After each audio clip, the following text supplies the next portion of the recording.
Tardes, pues les damos la cordial bienvenida al seminario de semanal Jesús Reyes Corona y pues en este día pues tenemos una visita especial, ¿verdad? Del doctor Miguel Toledo Solano, pero pues como ustedes ya saben y como es tradición, pues vamos a empezar conociendo un poquito más acerca del Instituto de Física, así que les voy a compartir mi pantalla y el día de hoy les voy a platicar acerca del laboratorio de cromatografía, el cual se encuentra justamente en las instalaciones de Ecocampus Valsequillo y cuyo responsable pues es el doctor Enrique Sánchez Mora, ¿de acuerdo? Entonces, ojalá puedan visitarnos, ¿verdad? Cuando nosotros ya podamos estar en presencial, pues ojalá puedan visitarnos y pues que ustedes vayan conociendo el equipo con el que cuenta este instituto.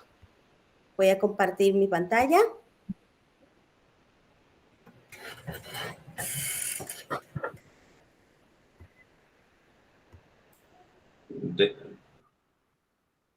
¿Dejo de compartir?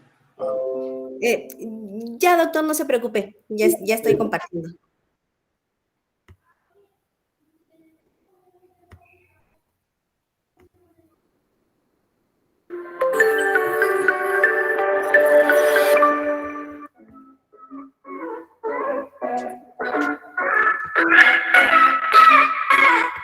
La cromatografía de alta resolución HPLC es una de las técnicas que nos sirve para cuantificar, identificar y purificar muestras complejas en sus distintos componentes. Su aplicación industrial abarca la industria farmacéutica, la bioquímica, los alimentos, los productos químicos, la medicina clínica y la química forense, entre otras. Buenas tardes, mi nombre es Enrique Sánchez Mora, soy profesor del Instituto de Física y llevo laborando aproximadamente 18 años en la universidad. Soy responsable del laboratorio de cromatografía que se encuentra ubicado en el edificio BAL 2 de Ecocampus Valsequillo, además de que soy responsable de esta área de todo el Ecocampus del Instituto de Física. Mis líneas de investigación son el estudio sobre la síntesis, caracterización y aplicación de materiales con nanopartículas magnéticas y plasmónicas, y para su aplicación en sustratos CERS y también en la descomposición de materiales orgánicos.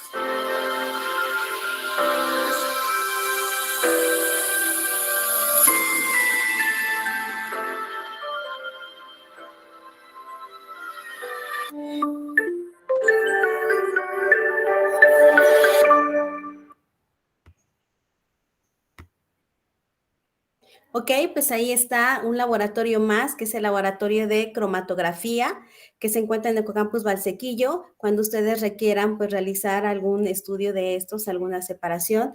El laboratorio cuenta con un cromatógrafo de líquidos y un cromatógrafo de gases, y pues está a disposición de toda la comunidad del Instituto de Física. Bueno, pues sin más, pues el día de hoy voy a presentar con mucho gusto al doctor Miguel Toledo Solano. Él es ingresado al Instituto de Investigaciones Materiales de la Universidad Nacional Autónoma de México. Actualmente es catedrático CONACYT en la Facultad de Ciencias Físico-Matemáticas de nuestra universidad. Él es investigador nacional, ¿verdad? Con un nivel D1 desde el 2012. Dentro de sus áreas de interés tenemos las propiedades ópticas y magnéticas de ópalos artificiales infiltrados con nanopartículas metálicas, propiedades ópticas de estructuras fotónicas, efectos de desorden y dispersión de luz por medios porosos, condensación de polaritones en películas delgadas, vórtices en superfluidos. Dentro de su gran trayectoria, bueno, tiene diferente formación de recursos humanos, como tesis de licenciatura, de maestría y doctorados que se encuentran en proceso. Tiene diferentes también artículos publicados en revistas indexadas y actualmente desarrolla el proyecto de ciencia básica CONACYT CONACYT, titulado Estudio Teórico Experimental de la Inducción de Fuerzas Electromagnéticas en Cristales Fotónicos, Metalodieléctricos, a través de los fondos CEP-CONACYT, aquí en México. Pues sin más, quiero darle la bienvenida y además agradecerle su presencia al doctor Miguel Toledo y le cedo la palabra. Muchas gracias, doctor.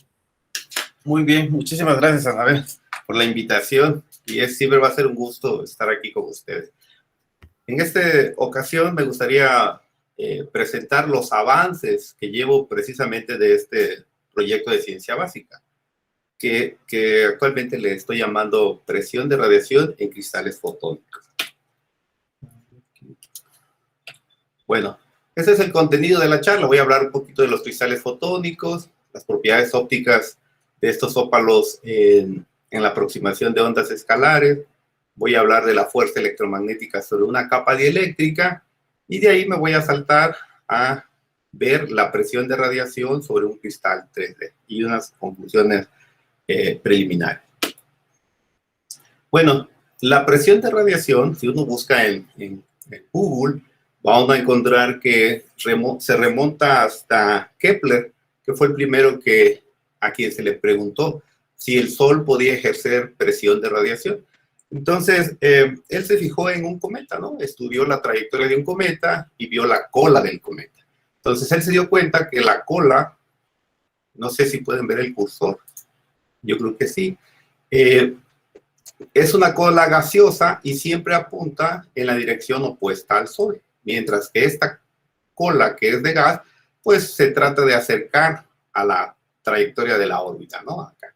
Entonces, se dio cuenta desde allá que el Sol sí podía ejercer una presión de radiación.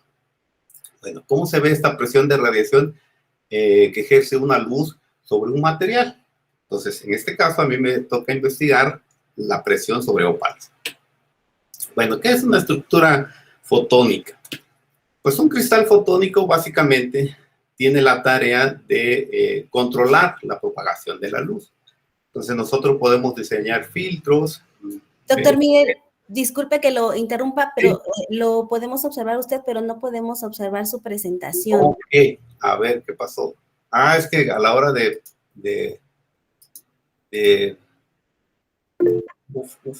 yo sí la veo, dice aquí, Ulises. ¿Cómo le hago? Es que se ven en una pantalla chica, más que en la grande. Podríamos todos fijar, creo, la pantalla de la presentación, pero... ¿Ahí se ve? Yo sí la puedo apreciar porque ya fijé justamente esa pantalla pequeña como, ya la fijé y entonces ya la puedo ver grande. Ok. Entonces, si todos los participantes pueden fijar su presentación, yo creo que con eso es suficiente. ¿Cómo hacemos esa parte? Se posicionan en el cuadrito donde está la presentación del doctor y les van a salir 3 iconos, bueno, tres figuritas, y en el primero que tiene como una chincheta, ahí podemos fijar la presentación.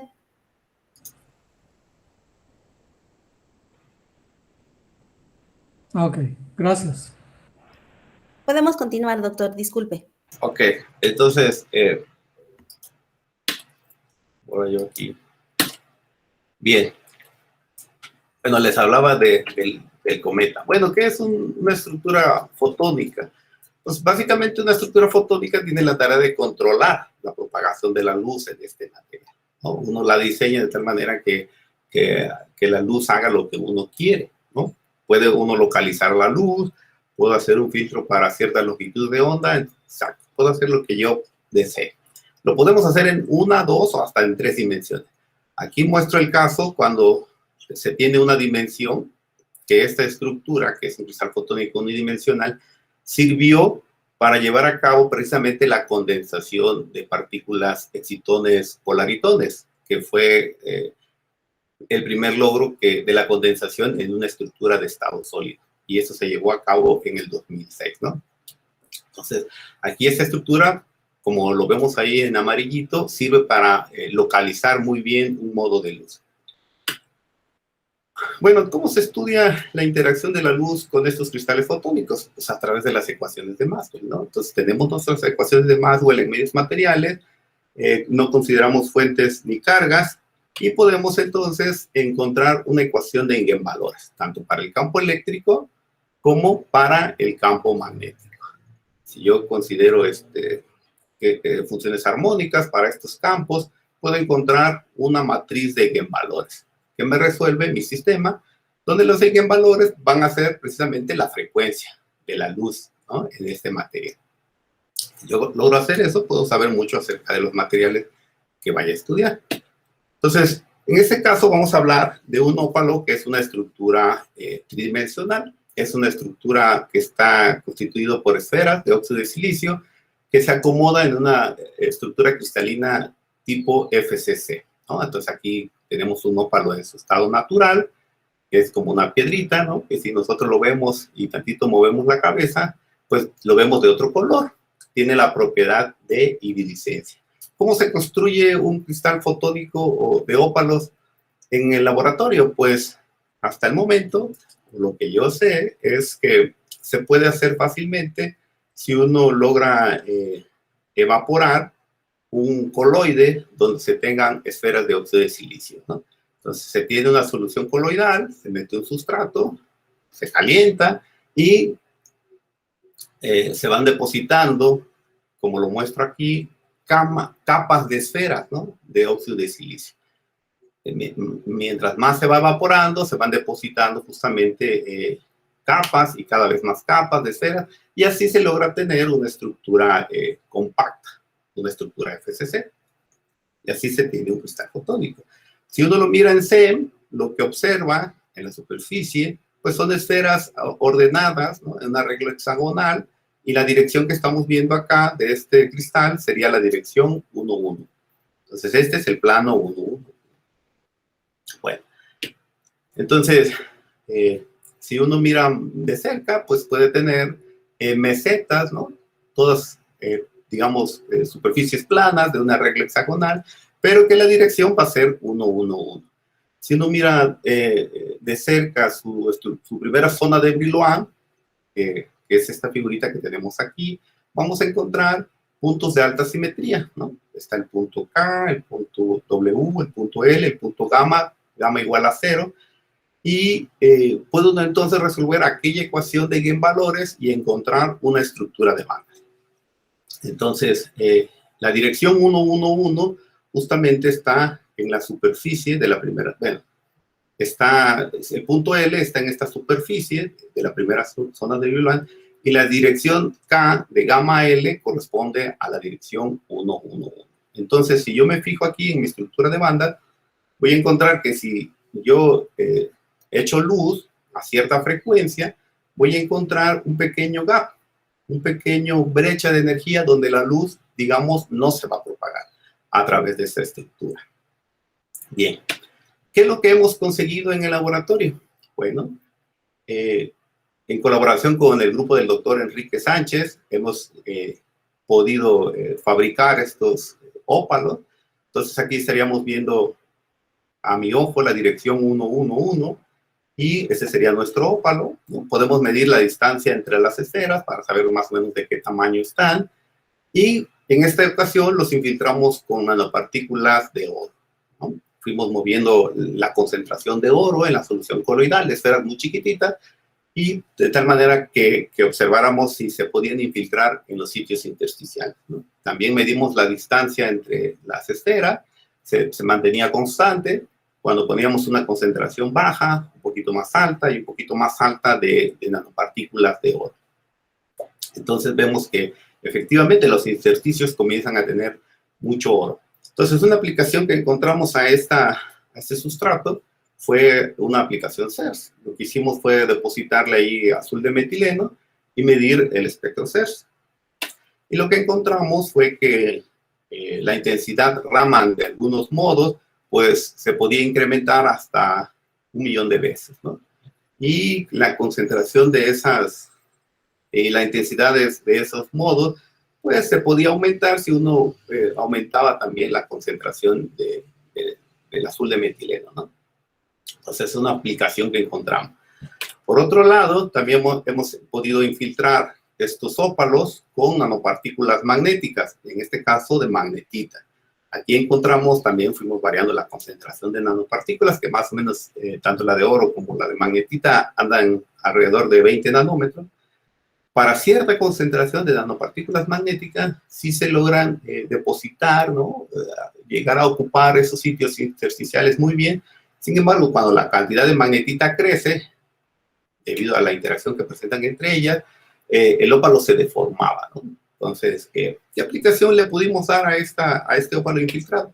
En este caso, nosotros medimos el gap electrónico. Nos pudimos dar cuenta que el gap, a medida que la concentración de magnetita iba creciendo, pues este gap iba disminuyendo, ¿no? Entonces, podíamos pasar de 3.8 electron volts, que tenía más o menos el puro óxido de silicio, hasta 2.55, ¿no? Cuando ya había un cierto porcentaje de magnetita en el material. Se le hizo pruebas de magnetización y vimos que presentan este carácter superparamagnético, estas partículas magnéticas, a 300 Kelvin, no hay histéresis, se cierra muy bien, y necesitábamos alrededor de 10.000 kiloéster para lograr ya una saturación, casi una saturación de magnetización. Una Tesla, más o menos. Entonces dijimos, bueno, pues se le puede dar esto a una aplicación y finalmente creo que se puede usar como electrodos en celdas solares porque tú puedes modificar muy bien o muy fácilmente el gap electrónico. Bueno, ahora vamos a hablar un poquito acerca de las propiedades del ópalo en la aproximación de ondas escalares. Voy a explicar un poquito en qué consiste esta cosa. Bueno, ya sabemos que si quiero saber cómo se comporta la luz dentro del material, tengo que estudiar las ecuaciones de Maxwell. ¿Okay? Aquí tengo una función, la función dieléctrica debe ser periódica, ¿no? Entonces estoy muy bien en un sistema que es periódico, los coeficientes de la serie de Fourier. A va a venir a ser el parámetro de red, R el radio,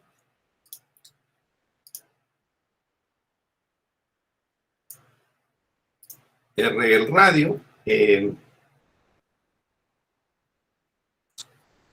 es el radio de las esferas, E es la constante eléctrica y epsilon B la constante eléctrica del espacio intersticial.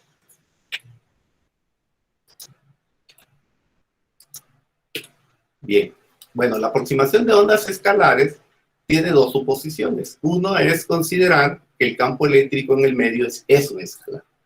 Entonces, yo voy a considerar la luz que para aquellas frecuencias que justamente estén muy cerca de la brecha fotónica, ¿sí? En este caso, el campo eléctrico se puede considerar como un medio escalar. Y además voy a considerar que la luz incide perpendicularmente, quiere decir en la dirección 1, 1, 1. Entonces, lo que va a ver la luz, pues van a ser planos de esferas, ¿no? Que están separadas una distancia de 1, 1, 1. Entonces, vamos a considerar luz que solo incide en luz perpendicular y que el campo eléctrico es un escalar. Entonces, hacemos esa suposición. Y la otra es que la dispersión de la luz, pues solo puede venir por estos planos, ¿no? Por los planos que están 1, 1, 1. Entonces, los dos vectores de onda que voy a necesitar va a ser el vector de onda G igual a 0, y el siguiente es el vector 2pi sobre D 1, 1, 1, que es la distancia entre planos de esfera. Entonces, si yo hago eso, voy a obtener dos ecuaciones acopladas, como las que están aquí, 10 y 11, que muy fácilmente puedo resolver para encontrar la relación de dispersión. ¿Cómo cambia mi vector de onda con la frecuencia dentro de este ópalo, ¿no? Pues simplemente va como G sobre 2 más menos la raíz de esta función f, que esta función f, si yo me pregunto, y más bien la trato de escribir en términos de la longitud de onda de Bragg, pasa lo siguiente.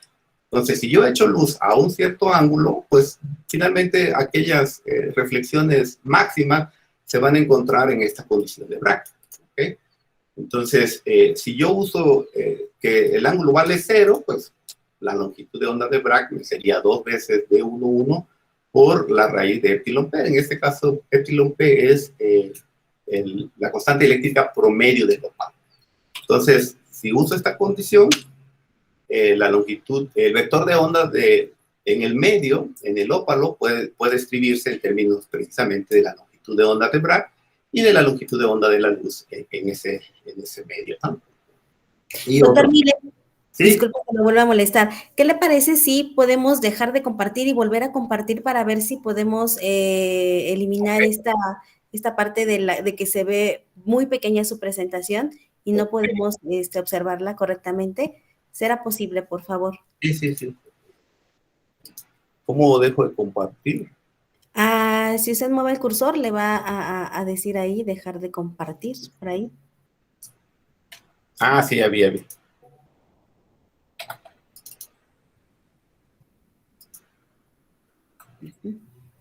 Ok, entonces voy otra vez. Ajá, y poner a lo mejor su presentación en pantalla completa. Ok.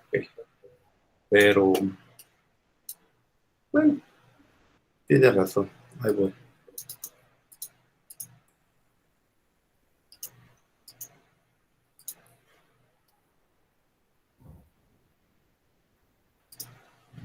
¿Ahí se ve? Yo sí la puedo observar correctamente. No sé si alguien me puede confirmar esto. Sí, yo también. ¿Ahí se ve mejor? Ahí yo no veo nada. Ya no se ve. Ahora ya no se ve, ahora se ve todo negro. Algo habrá movido, doctor. Ahí. Ya está. regresó. Ya se ve. Ahí Es que lo había puesto en pantalla completa y ahorita ya lo puse otra vez como estaba. Entonces, ok. Entonces ahí está. Muchísimas gracias, doctor, y disculpe. Ok. Entonces, una vez que yo tengo esta relación de dispersión, pues yo ya conozco cómo se comporta el vector de onda en el medio, ¿no? En el ópalo. Bueno, entonces, ¿cómo se escribiría el campo eléctrico en esta aproximación de ondas planas? Pues simplemente, pues una onda incidente, una onda que se refleja, y en el medio, pues voy a tener una onda también que se mueve a la derecha, ¿no? Aquí simplemente estoy desarrollando el campo eléctrico, solo con un vector, con dos vectores G igual a 0 y un vector G que vale 2pi sobre D, 1, y una onda interna, pues que sería como reflexión, y la onda transmitida. Bueno, entonces, haciendo la continuidad del campo eléctrico y su derivada, uno puede obtener los coeficientes de transmisión y reflexión, y si uno ahora lo grafica, podemos encontrar que si yo tengo esferas de 200 nanómetros con un índice de refracción de 1.46, que es más o menos lo que se obtiene en el laboratorio, vemos la reflectancia de esta manera. A medida que las capas van aumentando, ¿no? Aparece lo que sería el pico de Bragg, donde la reflectancia alcanza un máximo y decae, ¿no? Entonces, esta es la transmitancia. Si estoy considerando que el medio no absorbe, entonces si la reflectancia crece, pues la transmitancia disminuye. Y eso es lo que se obtendría, ¿no? Entonces, la longitud de onda de Bragg, cuando tengo un número mucho más grande de capas, pues me daría el pico muy bien en 442. Entonces, pues con 12 capas yo digo que tengo un ópalo bastante pues, bueno, ¿no? Ya tengo un gap más o menos decente, los espectros de reflexión más o menos se ven bien, pero ¿con qué lo comparamos esta aproximación? Vamos a compararlo con el modelo de DA. En este modelo de DA, pues como seguramente ustedes saben, aquí en colaboración con la doctora Ana Lilia, ella pudo también trabajar estos espectros y observa más o menos algo parecido, ¿no? Entonces, aquí, a medida que va aumentando el número de capas, pues, se define mejor también la reflectancia y llegamos, digamos, al mismo pico de Bragg, ¿no? De 440 nanómetros. ¿Por qué podría estar funcionando bien, digamos, nuestra aproximación muy simple? Porque estoy considerando muchísimas reflexiones, ¿ok? Porque tengo 12 planos donde la luz finalmente está reflejándose y en cada interfaz la luz sufre un proceso de reflexión y transmisión. Entonces, al final, considerar esta aproximación parece muy buena porque yo sumo muchas reflexiones de los planos, que aquí se parece muy bien a esta aproximación. Entonces, es una aproximación muy sencilla, pero que rápidamente me da información de mi ópalo, ¿no? De cuántas capas tengo, aquí, pues más o menos así. Bueno, entonces, ¿qué pasa si yo dibujo la reflectancia y la transmitancia para 12 capas de 290 nanómetros? Ahorita voy a decir por qué. Bueno, aquí obtengo mi reflectancia, ¿no? Tiene un pico en 630, más o menos. Pues la transmitancia disminuye. Me fijo cómo se va moviendo la onda en 630 dentro de este ópalo. Veo que llega.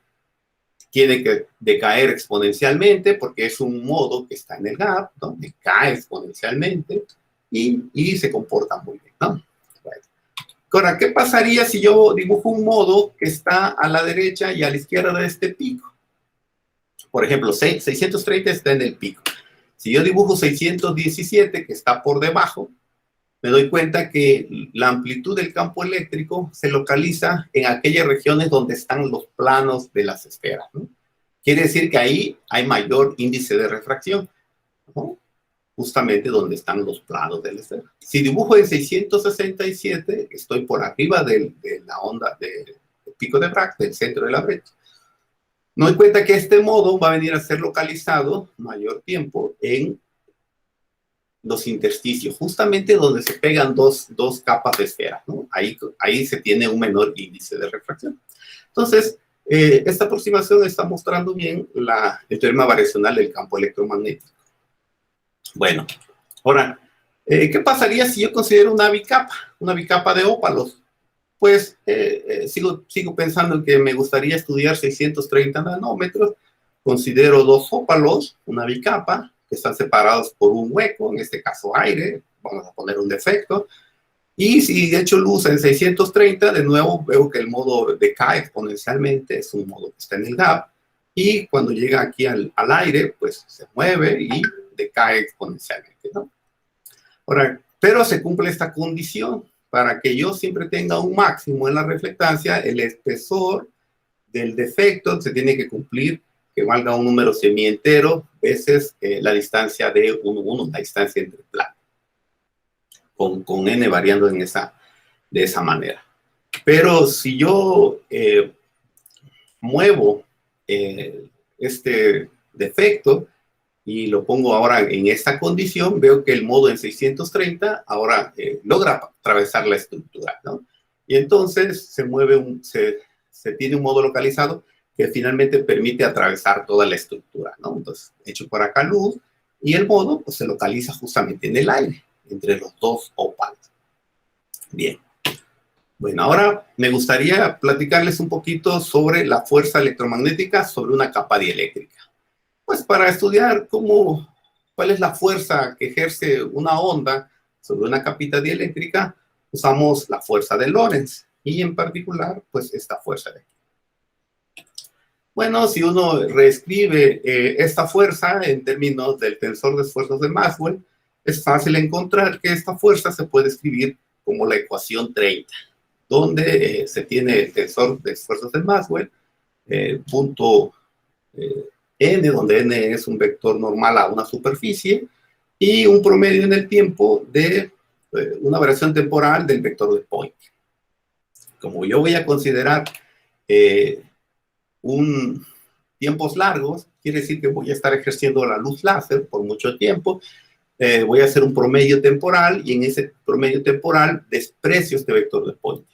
Y finalmente me quedo que la fuerza que puede estar ejerciendo esta onda puede escribirse como la ecuación 32. Solo me interesa saber cuál el tensor de esfuerzos de Maxwell. Al aplicarlo a una capita dieléctrica, pues puedo pensar que incido con luz transversal eléctrico, polarización S, y pues tengo una onda reflejada, una onda transmitida, una onda que va a andar en este medio y una onda que va a salir. Bueno, al realizar la integral, me va a quedar que la fuerza, pues, se puede escribir como la ecuación 33, donde tengo el tensor de esfuerzos de Maxwell, ¿no? Que va a apuntar justamente a lo largo de la dirección. Bueno, este es un tensor que lo voy a multiplicar por una dirección en Z para llevar a cabo esta integral justamente sobre la superficie donde se encuentran dos medios, ¿no? El aire y en este capítulo la capa. Al hacer estas operaciones matemáticas, uno se puede dar cuenta que esta parte de la suma se puede eliminar con esta, porque los campos eléctricos, digamos, en 0 más, en z igual a 0 más, son los mismos por una fase, ¿no? Que en z igual a d menos. Entonces, todas estas partes pueden eliminarse y finalmente yo puedo encontrar una expresión muy simple para el tensor de esfuerzo en esta capita. Bueno, si hacemos todas estas operaciones, que no vamos a mostrarnos mucho en detalle, pues yo voy a encontrar que efectivamente mi fuerza o la fuerza del fotón, de la onda que está llegando, tiene dos contribuciones. Una fuerza a lo largo del eje X, donde van a entrar únicamente los campos magnéticos, y otra fuerza a lo largo del eje Z, donde entra el campo electromagnético. Ahora, si yo considero que esta capita dieléctrica no absorbe luz, se cumple que la fuerza a lo largo del eje Z, la que iría en la dirección hacia arriba, en eje X, la fuerza que va a lo largo del eje X, pues no hay, vale 0, ¿no? Entonces, el fotón no empuja a la capita hacia arriba, si el medio no absorbe luz. Sin embargo, en la componente Z se tiene estos valores de acá, ¿no? Que si suponemos que el medio incidente es igual al último transmitido, entonces podemos llegar a una expresión muy simple como la es la expresión 58, ¿no? Tenemos, en este caso, esta fuerza la vamos a separar como una fuerza inicial, una fuerza reflejada, que va a ir con el coeficiente de reflexión, y una fuerza transmitida. Si uno lo mira de otra manera, podemos decir que aquí viene el fotón, va a empujar a la capita dieléctrica, el fotón para regresarse, pues también empuja la capita hacia el otro lado, y finalmente, una vez que el fotón ha atravesado la capita dieléctrica, empuja a la capita eléctrica hacia atrás para poder impulsarse e irse hacia la derecha, ¿no? Entonces, esas son las tres fuerzas, digamos, que puede ejercer una onda cuando llega a una capita dieléctrica. Entonces, para tener una idea, aquí es donde estamos trabajando, de cuál sería la presión de radiación que ejerce una onda sobre un medio como un ópalo, pues vamos a considerar básicamente lo mismo, ¿no? Tenemos una onda que incide, una onda que se refleja, una onda transmitida, y todo este medio pues lo vamos a considerar como un dieléctrico, donde conocemos su reflectancia y su transmitancia que obtuvimos a través de la aproximación de ondas planas. Entonces, si uno se mira cómo va cambiando la fuerza como en función del número de capas, uno encuentra que si uno considera una amplitud de campo eléctrico de 1 volt por metro, pues vamos a encontrar que esta fuerza es de algunos piconewton por metro cuadrado, ¿no? Entonces, la fuerza máxima se encuentra justamente en la longitud de onda del pico de Bragg, ¿no? 630. Y los otros dos modos que yo había considerado, pues ejercen una fuerza menor. Pero esta fuerza puede ir cambiando con el número de capas. Si yo considerara muchas capas, pues este tiene a un valor límite, ¿no? En este caso no pasa de 8 piconewtons por metro cuadrado. Pero eso, como lo acabo de decir, corresponde para una capita, para un campo eléctrico de 1 volt por metro. Ahora, 1 volt por metro, pues ¿de dónde viene, no? ¿Qué fuente podría producir 1 volt por metro? Entonces, si uno mira la potencia emitida por una fuente, sabemos que la intensidad de esa luz va a estar relacionado con la intensidad del vector de Poynting, ¿no? Donde el vector de Poynting pues, está relacionado con los campos eléctricos y magnéticos. Esa intensidad, pues, se puede relacionar con la potencia de salida de la fuente, que es dividido por el área que atraviesa, ¿no? Entonces, de aquí podemos despejar y encontrar la potencia. Si yo conozco la amplitud del campo electromagnético, entonces yo puedo saber cuál es la potencia. Si yo considero que un apuntador láser cubre una área de 3 milímetros cuadrados, entonces, y considero 1 volt por metro, entonces la potencia de esa fuente sería de 4 por 10 a la menos 9 watts. Algo muy, muy poco, ¿no? Pero, pues, miremos un caso más realista, ¿no? Supongamos que tengo una longitud de onda de 630 nanómetros y una potencia de 13 miliwatts. Entonces, el campo eléctrico que yo podría obtener ahí sería de 1.8 por 10 a la 3 volt por metro. Con eso, se conseguiría una fuerza sobre este ópalo de 2.2 por 10 a la menos 5 newton metro cuadrado. O sea, son, ¿qué será? 20 micrómetros de newton por metro cuadrado. Parece muy pequeño, ¿no?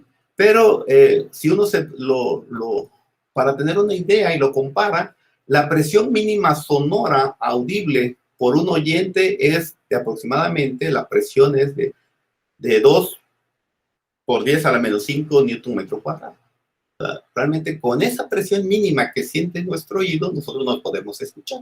Entonces, sí es un valor que parece muy chiquito, pero que sí se puede medir, ¿no? Que sí se puede sentir. Entonces, básicamente, eso es lo que hasta ahora hemos conseguido. ¿Qué es lo que viene por ahora? Por hacer, pues hacer un experimento, ¿no? Tanto cuando el ópalo no está infiltrado, como cuando sí lo está. Este método, o estos cálculos preliminares, nos podrían decir más o menos de qué tamaño es esta fuerza.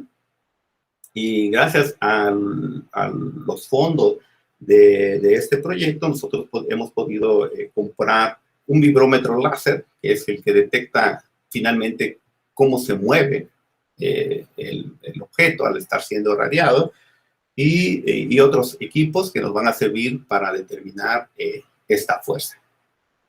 Bueno, ¿qué es lo que esperamos hacer con todos estos ópalos? Nosotros nos gustaría que este ópalo pues produciera algún trabajo. Entonces, al estar infiltrado con nanopartículas magnéticas, podríamos generar una fuerza electromotriz, porque ya vimos que estas partículas que están incrustadas en el ópalo, magnetizadas, quizás podrían estar cambiando el flujo magnético, y quizás ese flujo nosotros lo podríamos aprovechar para generar corriente eléctrica. Bueno, esa es la idea, ¿no? Entonces estamos trabajando para allá y para allá vamos. Entonces, alguna de las conclusiones que hasta ahorita hemos obtenido, pues es usando la aproximación de ondas planas, podemos obtener una expresión analítica tanto para el coeficiente de reflexión como para la transmisión.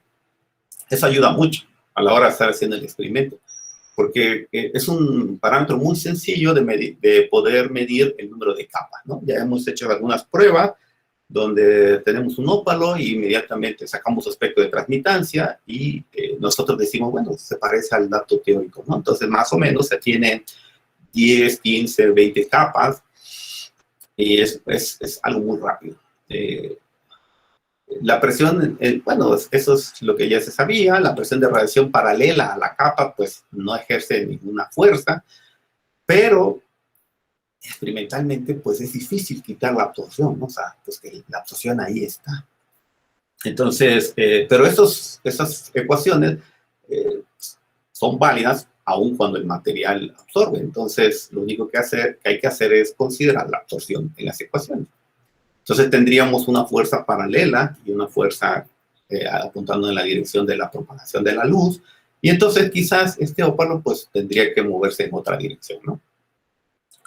El modo localizado, pues, produce mayor fuerza en las primeras capas del ópalo.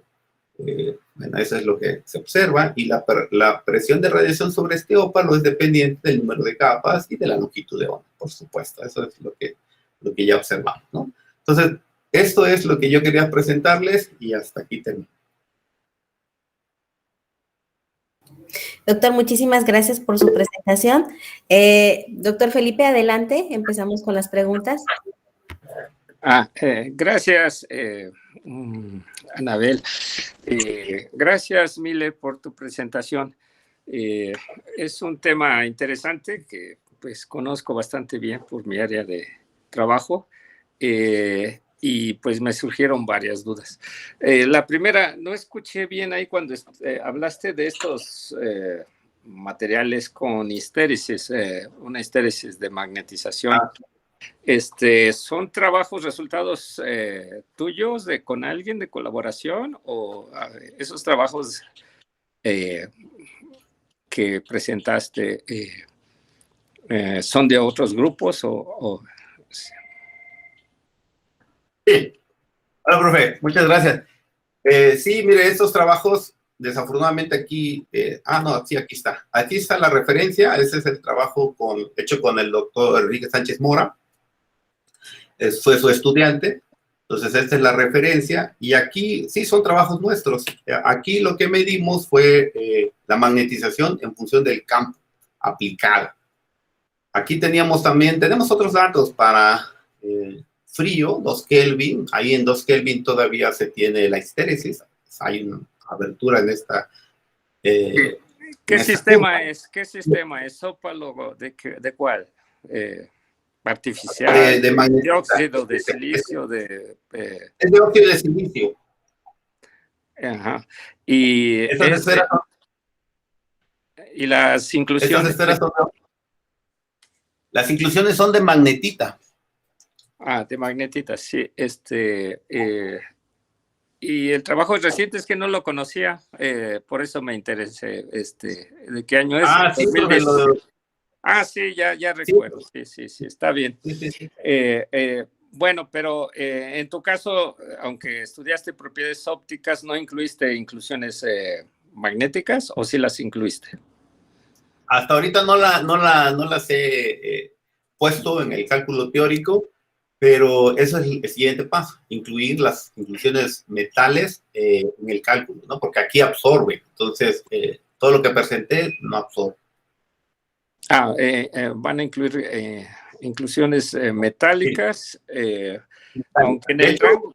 Sí, perdón, sí, oigo. De hecho, nosotros ya más o menos tenemos idea de cuánto es el índice de refracción de los intersticios, ¿no? Porque estamos haciendo espectros de reflexión, puede ser con oro, con magnetita, a diferentes ángulos.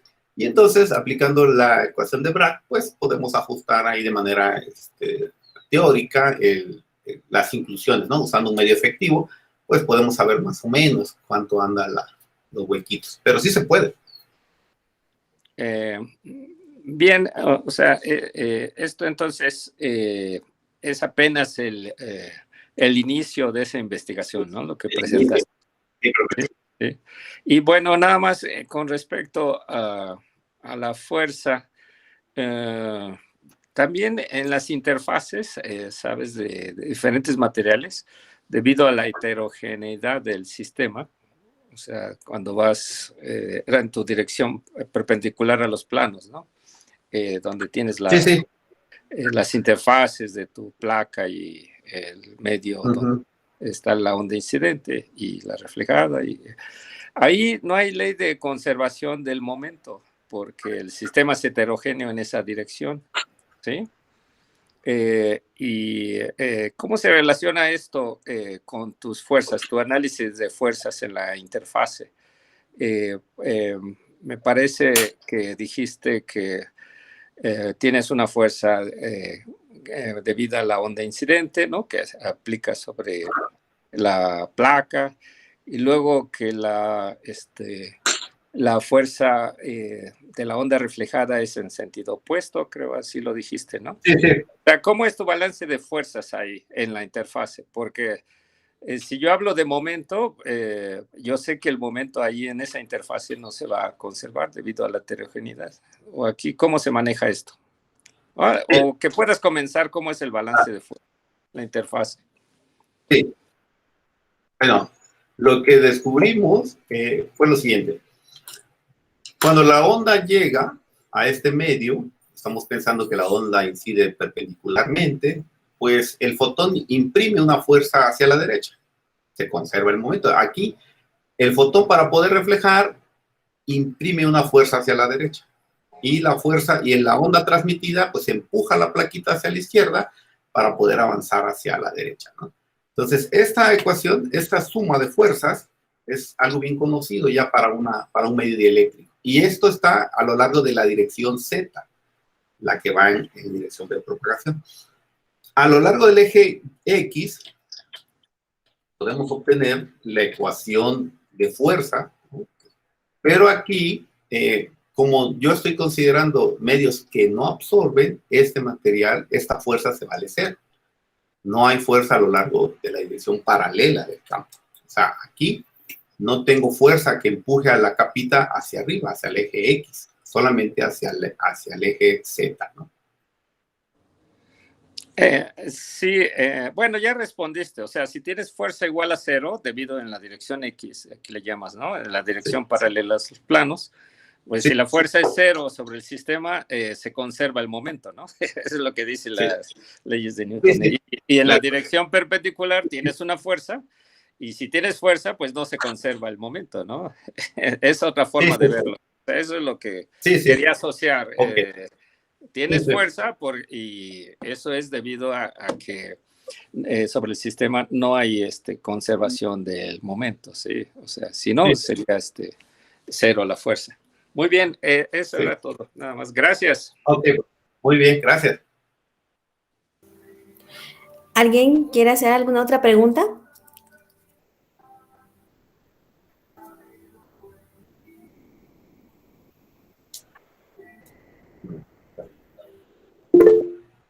Adelante, doctora Ana Lilia. Sí. Hola, muchas gracias. ¿Qué tal, Miller? Buenas tardes. Me da gusto verte. Hola. Mi pregunta va en el sentido de los siguientes pasos. ¿Qué tan complicado puede resultar el resolver las ecuaciones, considerando que ahora el ópalo puede estar infiltrado por nanopartículas metálicas, ¿no? Que pudieran ser oro o plata. Ya sea, supongo, en el proceso analítico, en el desarrollo, pero también computacionalmente, ¿habría alguna implicación aquí, alguna complejidad? Bueno, hola, gracias por su pregunta, doctor. Fíjate que resolviendo las ecuaciones no es difícil, porque son ecuaciones algebraicas muy sencillas. Y la única contribución que pudiéramos meter de dependencia de la frecuencia serían los intersticios, ¿no? En los intersticios. Pero para cierta longitud de onda que tú estás fijando, en este caso me interesa la frecuencia del gamma, es donde más se ve que empuja, pues podemos dejar fija una frecuencia y obtener el valor experimental de estos intersticios, que eso se puede conseguir haciendo una variación a diferentes ángulos de la reflectancia, ¿no? Y ajustando mi curva de Bragg, yo puedo conocer muy bien cuál es el medio efectivo que yo tengo ahí para el oro, para la magnetita. Entonces, si yo fijo para cierta frecuencia, entonces pues puedo calcular la fuerza. O sea, aquí una de las grandes limitaciones que yo le veo es poder controlar el número de capas, porque en el laboratorio pues eso no es nada fácil, ¿no? Esa es una buena. Ok, sí, claro, y creo que también ya más o menos respondiste mi otra duda. O sea, sí se podría utilizar aquí la teoría de medio efectivo, pues para reemplazar al material real por un cierto índice de refracción, ¿no? Pareció Eso es lo que hemos hecho y sí nos va. Ok, muchas gracias. Sí, gracias. ¿Alguna otra pregunta?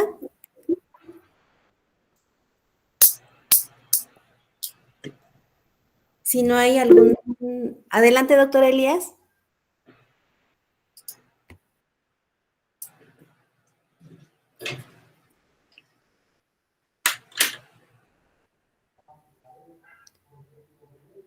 Doctor Elías, ¿lo escuchamos?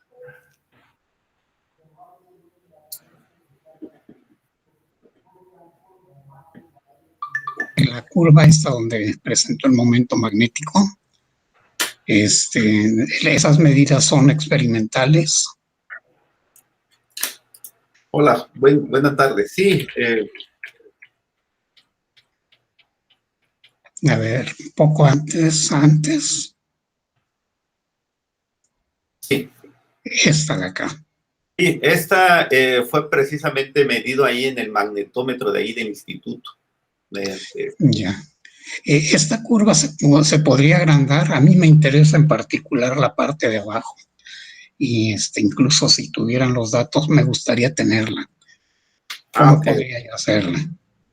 Sí, con gusto se la comparto, sí. Los datos experimentales se los comparto.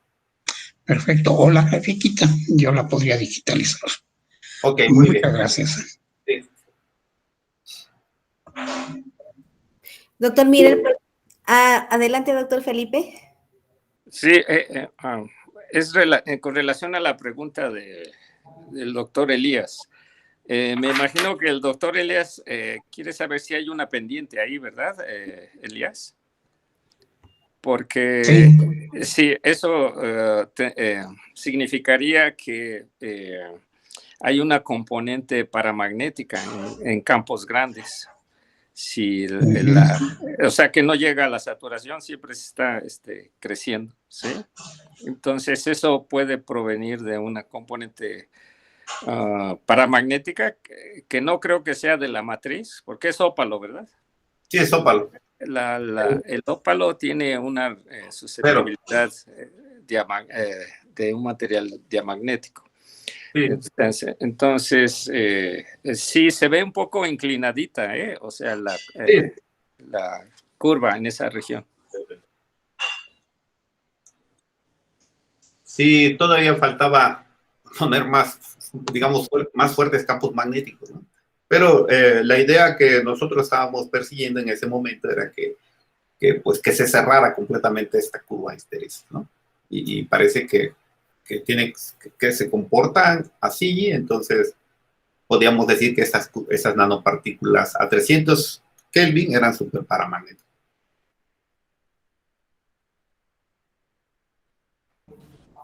Bueno, pero son dos regiones. Una en la central, ahí sí es súper paramagnético porque la pendiente es muy alta, ¿no? Pero, y no se abre la curva de histéresis, o sea, están cerradas.